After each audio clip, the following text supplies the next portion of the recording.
توبه لطیف عزیزی از کارهای غیر اخلاقیش. لطیف عزیزی در این ماه مبارک رمضان کاملا از کار هنر موسیقیش دوری گزید و دیگر نمیخواهد لباسهای برهنه بر تن کند. دلیل این کار لطیف عزیزی چی بوده است و سفر عربستان لطیف عزیزی؟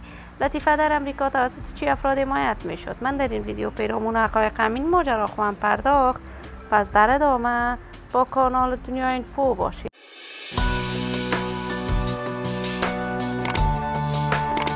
سلام سلامتی نثار تک تک از شما دوستان نهایت ارجمند کانال دنیا اینفو. شما را خوش آمدید میگم به یکی دیگر از ویدیوهای جذاب دیدنی این کانال. اگر دوست کانال دنیا اینفو باشید پس برای حمایت بیشتر از این کانال علامت سابسکرایب را فشار دهید تا بیننده ویدیوهای جذاب دیدنی کانال دنیا اینفو باشید.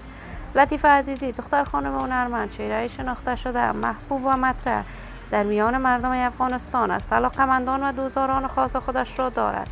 لطیفه عزیزی در مدت خیلی کوتاهی در میان مردم افغانستان شهرت و محبوبیت بسزایی کسب کرد. علاقه‌مندان و دوستداران خاص خودش را داشت. این دختر خانم هنرمند توانست عاشقانه هنر موسیقیش را در میان مردم افغانستان پیش ببرد. دوستداران و طرفداران خاصی داشت. لطیفه با اشتراک در برنامه ستاره افغان شهرت و محبوبیت خوبی کسب کرد. بعد از ختم برنامه ستاره افغان هم کارهای هنر موسیقیش را ادامه میداد.